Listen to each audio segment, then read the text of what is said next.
Using silence is so powerful in coaching. Let's pause for a moment and connect with this consciousness of flow.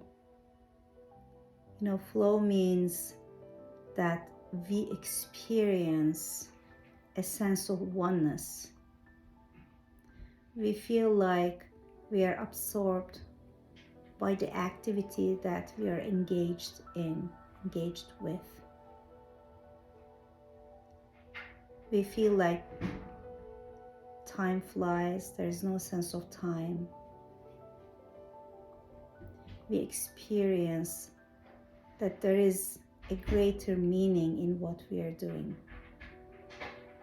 We connect with that sense of meaning. We feel joy. We connect with that sense of unity, oneness, the sense of wholeness, contentment, feeling that all is okay in that present moment. All is okay. Everything is okay. I'm whole. I'm complete. I'm connected to the collective subconscious of this learning community. We experience oneness as a community. And we experience complete flow together.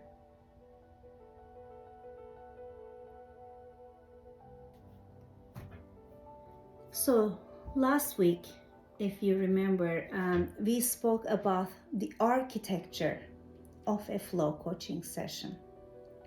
And what was the architecture? It is our navigation system. It is the structure that guides our coaching sessions according to flow methodology. And so we went through this, effective communication skills are like using our tone of voice as an instrument in a coaching session at each coaching session. And we will be, in the upcoming sessions, we will be talking about 4 different types of tone that we can use as a facilitator in each coaching session. And then active listening, we practice it at each session. And our pace, our rhythm, using softeners, using summaries, using reframing, using paraphrasing, rephrasing, all of these. We are starting with these today, those verbal communication tools. It's throughout the session. It's not just one spot, but our awareness is throughout the session from the beginning till the end. I will be using those as an instrument. And then each session starts with this question. This is ICF coaching, International Coaching Federation standard. So the outcome should be questioned and should be stated, and we facilitate a process of thinking about the outcome, right? Reflecting about the outcome. So what would be the best result of our session together? What would be the best outcome of our time together is the outcome question. And then the middle chunk of the architecture is about the STAR model, the 5 steps of the STAR model. And I heard so many great questions from each of you today, so thank you for that. And then we will be creating a safe space and a brave space and facilitate those questions for reflection, to partner with our clients and give them the space to stretch their existing paradigms, their existing knowledge, and really get comfortable to grow and step outside of their comfort zone, right? This is what we do when we witness that, process of growth. And when we give them that safe space, they feel enabled and encouraged and empowered to step outside of their comfort zone and dare to try new things. Then throughout this process of asking questions, so we ask a question and then we listen, we pause and we listen, and then we say a few things. We just don't ask questions only, but we say a few things like, can we explore this further? Or as I'm listening to you, something comes to my mind, may I share? Coaching is like creative process, but also it's a facilitation skill, right? And then throughout those questions, throughout those verbal communication skills and new tools that you will be learning in the upcoming sessions, so we create that mind, body, and heart alignment. Hopefully, client experiences that about what is really important for them. What does flow mean to them? What does flow look like? And how will they achieve that sense of flow? How will they increase and how will they stay connected to that sense of flow? And then each session ends with crystallization, and crystallization means that facilitate process of crystallizing the value, the meaning of the session, so that client gains clarity about what the session means for them and what they can do about it, right? And then, as we spoke about this last week, homework is optional. So we will be practicing this architecture and the star model, and yet it's a very holographic process. It's not linear. You will experience this as well. So you remember the star model, you came up with great questions. Any questions about the star model, about the steps of each? Okay, so awareness, motivation, creative planning, achievement, and focus are the 5 steps. And okay, let's start to learn about, and I'm sure you know already, but just, maybe in this context, talk about what skillful communication means. What are those tools? So on page 20, 21, 22, you will find some sample questions as well, and you can read about them as well. So if nothing else, to me, coaching is elegant communication. It's really very useful way of communicating with others. It's about giving others the space to be themselves, to be comfortable with you. It's about it's about building rapport and maintaining rapport. It's not only, to me, like when you have that coaching presence, when you embrace that coaching presence, and when you practice it over time, it becomes part of who you are. It becomes part of your identity. The way you listen to others, even in your close relationships with your family members, with your friends, it really changes. And so to me, if it is really, coaching is nothing else, it's a way to communicate with others elegantly. And however, when we structure that relationship in the professional setting, it becomes a formal relationship, right?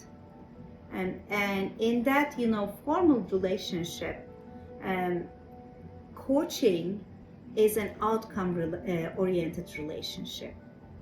So it's a result-oriented relationship. It's a goal-oriented relationship. If you think about it, like you invite another human being to share with you their future aspirations, their goals, their vision, and to be able to have that, like to be able to achieve that, the person should be trusting you, right? And they should feel safe in your witness. And these tools that we are going to learn today, the verbal communication, skillful communication tools, they help to build that level of trust with anyone, adults, with teenagers, with children, with anyone. Today we will be talking about practicing verbal softeners, summary and paraphrasing. And then in the next sessions, we will be learning about different tones of voice. What are softeners? Verbal softeners are like you ask a question in a coaching session, and then you listen. And then as you listen, you realize that there is value for the client to talk about the topic further, to deepen their awareness, to explore more. And then, however, especially if the topic is a sensitive one, they're talking about some intimate, feelings, for example, you want to be careful when you invite them to explore further. It's almost like apologizing to the person that you're asking further. You want them to do further. You want them to really go deeper. We always ask permission when we invite them share further. And some examples you see on the screen, you can find them on page 20 as well. So I'm curious, just let me give a more specific example maybe. So you ask, for example, the client shared with you that they want to improve their interpersonal communication skills, just, let's say in their workplace. And you listen to them and you give them a summary, and then you continue. So I'm curious, why is this important to you? So I'm curious, would you like to tell me more about this goal of yourself? Do you mind if I ask one more question? What I really would like to know is, if you allow me, may I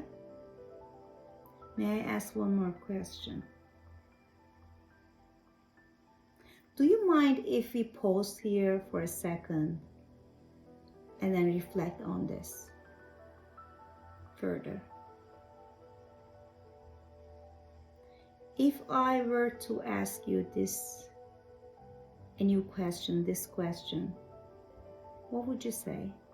What do you want about this? No. How will you do it? No. So you add like softeners. And that, using softeners emphasizes that the space is safe. They can be comfortable with you. It helps maintaining rapport. And it really works like invitation to them to share further, encourages them to share further. Any questions? I really love these questions, and also coming from it opens up the safety for an invitation. Mm-hmm. I loved, that. One of the other ones in the book that is my understanding is, or so what I'm hearing is. Yeah. I think it. Sometimes I'll ask the question, and even if what I'm hearing isn't accurate, it gives them the ground again to say, well, no, it wasn't really like that. What I meant was, I love that, coming from a place of invitation makes it safe for them to share and actually discover something for themselves. Mm-hmm.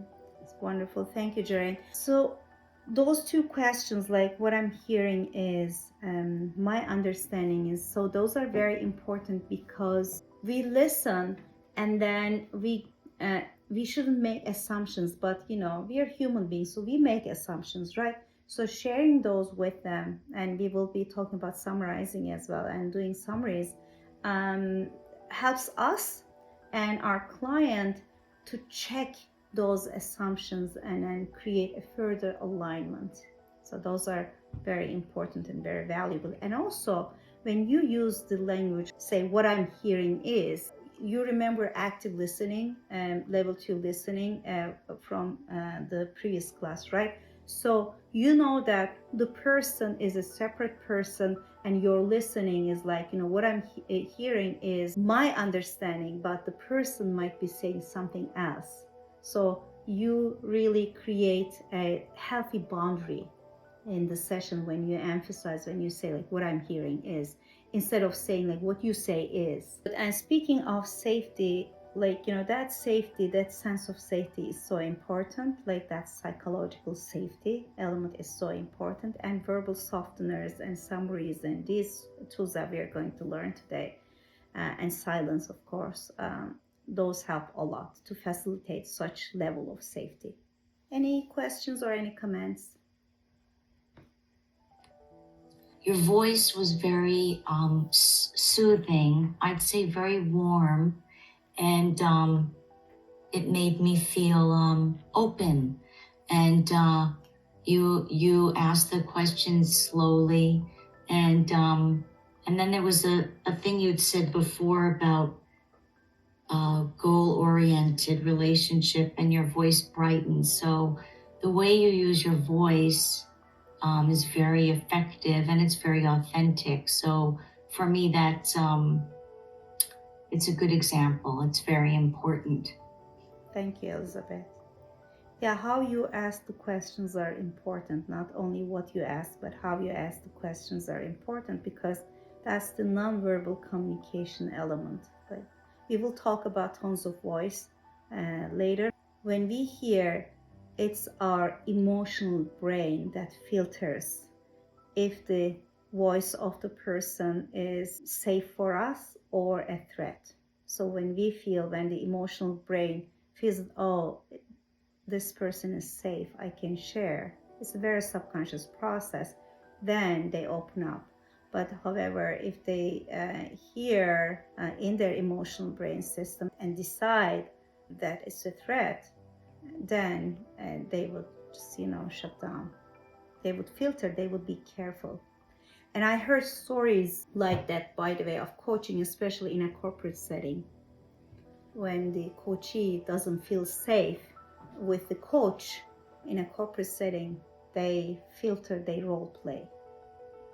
I heard stories like this from my own clients. I had one comment. Yeah. And just I was trying to really think about what I say along the lines of softener, but also like to invite the coaching clients just really to ask permission. I say a lot of times ask, would you be open to sharing more about? Would you be open? Nice. Kind of inviting openness. Would you be open to sharing more about? And that gives them permission to say no. I'm not sure I'm comfortable with that, or or yeah, I'll share more. Thank you. Let me just maybe remind ourselves an ICF competency. One of the competencies is evoking awareness. ICF competencies is evoking awareness. It's really about us listening, not only in time, but through time during the session, and not only recording what the client is saying in the moment, but also accumulating the information that client has shared with us from the beginning of the session. The ability to summarize effectively refers to that competence. You repeat the information the client shared with you. You use their words when summarizing. An example is that what I'm hearing is that you said that you want to change this sense of entitlement. Instead of this, you shared with me today that you want to become more humble. As I repeat these words to you, that you share these two words that you shared with me, what happens to you? As you hear those two words from me repeating back to you, how do you feel about them? So summarizing is really, especially when you use the exact words that client, not everything that you don't summarize everything. So you said that, you said that, you said that, you said that would be like, the session would take like 3 hours, right? So, but really the key words that the client shares with you, you feel that they're loaded and with energy and they're meaningful, where the client's energy is. So you share those words with the client. It really gives them a second chance to hear, and they may say, like to Jerrine's point, she gave an example, no, this isn't what I wanted to say, but what, and then it gives you another chance to further explore with them. Then what is it that you would like to achieve? What is it that you would like to make progress? What is it that you would like to change? So it gives you a chance to really reflect further.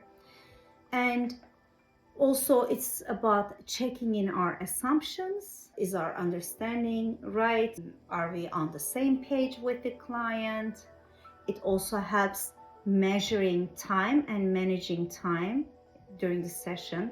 It helps outcome tracking, like you set the goal together, right, in the session, in the beginning of the session, and then making summaries throughout the session a few times. It helps you to track the outcome and facilitate growth towards the outcome that was decided in the beginning of the session. And also, more than anything else, it tells the client that we are present. We are present, right? We are listening. And I heard, like, really many times from multiple clients that I coached, they said, no one has listened to me like you do. Like, they feel like even that space, oh my God, they feel like it's very powerful. It tells them, when you summarize using their own words, it tells them that you're listening, you're fully present.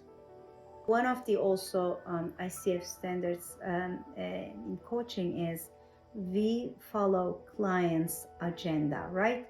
So doing this also emphasizes that we follow their energy and we follow their agenda. We are not imposing our own agenda.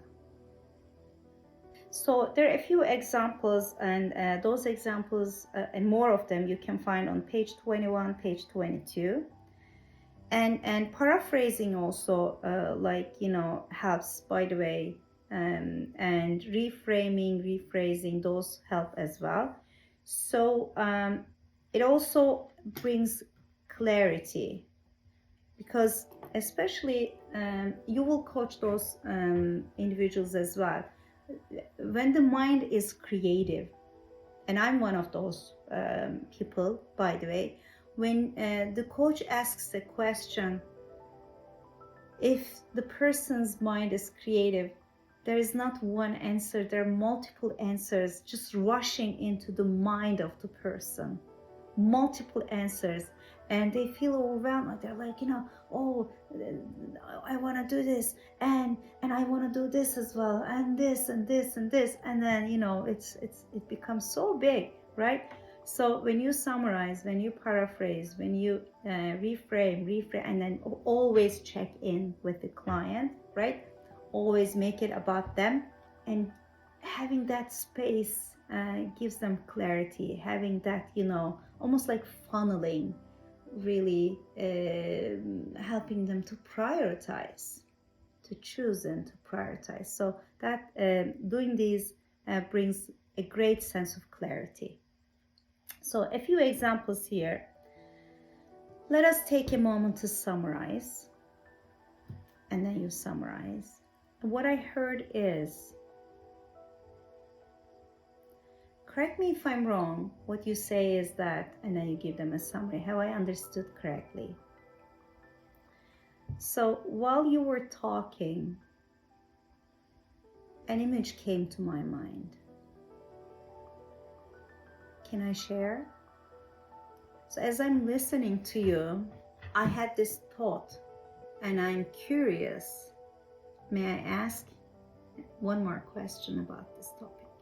If we cover what we have talked so far, and then you give a summary, am I missing something, or have I covered everything? Is there more that you would like to share? In other words, you give them a summary. just to be on the same page with you. Is that what you were saying? Have I understood you correctly? I always ask for permission when I share, if an image comes to me or if a word comes to me, and I give them a summary, and then I say, can I share what came to my mind? May I share what came to my mind? Always ask for permission, because I know that what comes to my mind belongs to me. It may resonate with them or not. And then you share that, you ask like, how does this resonate with you? Or a better thing is that, so I say like, but I'm not you, so this came to me. What comes to you? So this was my example. What other solutions come to you? It's always about them. It's always about them. Any questions? Any comments? Any insight? All is clear. Shauna, yes. When you, and sorry, maybe I'm getting ahead of us again, but when you move to, providing some reflections, obviously very focused on them, but where you're suggesting materials or reading or a different way of perhaps looking at a situation, when do you know that it's the right moment to move to that stage? Or can I share, I had a thought, that kind of thing? So can I share, like, as I'm listening to you, I had a thought, and can I share with you? Do you mind if I share with you? And in Canada, we apologize a lot, do you mind? It's our second nature here. And so you share, and then how does this resonate with you, or does it resonate with you at all? So this was my example, but I'm curious about what comes to your mind. That is more important. So it's always about them. Make it always about them. And if you're going to share like resource, it should be at the end in the homework section. Okay. Any other questions or insight or comments? I had a question about the homework section on the architecture of the flow coaching session. When it says the homework is defined by the coachee, can you explain that a little more? So in mentoring, there is advice involved, right? Because there is a relationship is like, a more experienced person, an expert, and then a person who's eager to learn those skills or that knowledge, obtain that knowledge. However, in coaching, we say it's a partnership. So in that partnership, if you keep giving like resources, like, and books, and so then it's almost like teaching, almost like mentoring.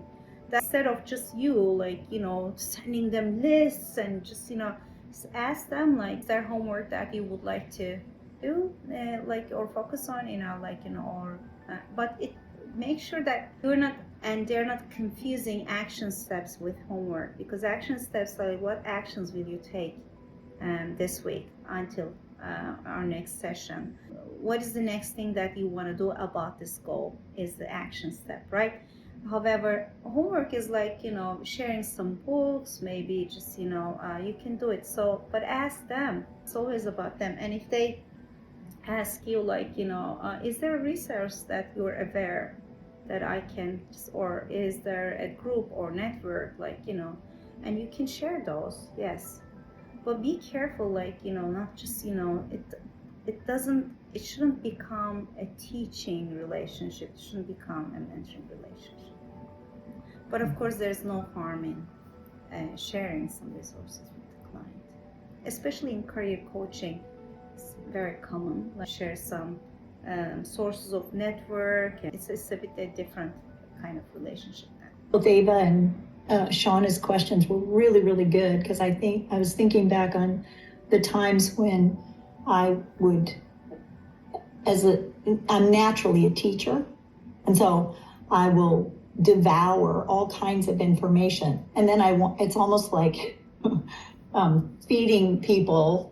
My enthusiasm gets the best of me, and then I want to feed people like, through a fire hose or something. And I realize I overwhelmed them with too much information.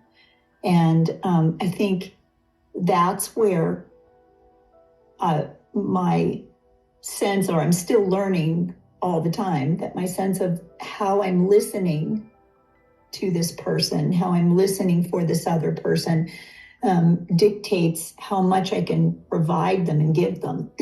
But I remember getting so overwhelmed a couple of years ago that I was like, I want to tell them this, and I want to tell them that, and I want to share this, and and then I'd get in front of somebody and realize, oh my gosh, I'm like trying to give them 20 years of what I've learned, and they're just now starting, or they're so so I think that's where the listening to the person being coached or the coachee and letting them dictate where we go makes a huge difference, and not letting my own, even my passion for having them learn something completely overwhelm them, so that then they go away. They're like, whoa, I don't even know what to do. And that's a difference between mentoring and coaching also. You remember one of the flow coaching principles is that they have the answers. Our job is to help them to find their answers. And I will share a funny story with you. So I had clients looking for life transformations, right? Like maybe career transition, or whatever it looks like. And so I remember those two clients specifically. They were so unhappy in their workplace. In those two cases, I said, don't quit your job while I'm coaching you. Just wait. And both of them quit, as if I didn't tell them. That's how I know that giving advice doesn't work, right? They didn't listen to me. So that's why if I said, how would you like to be in this relationship? What kind of space that would be more useful maybe for them.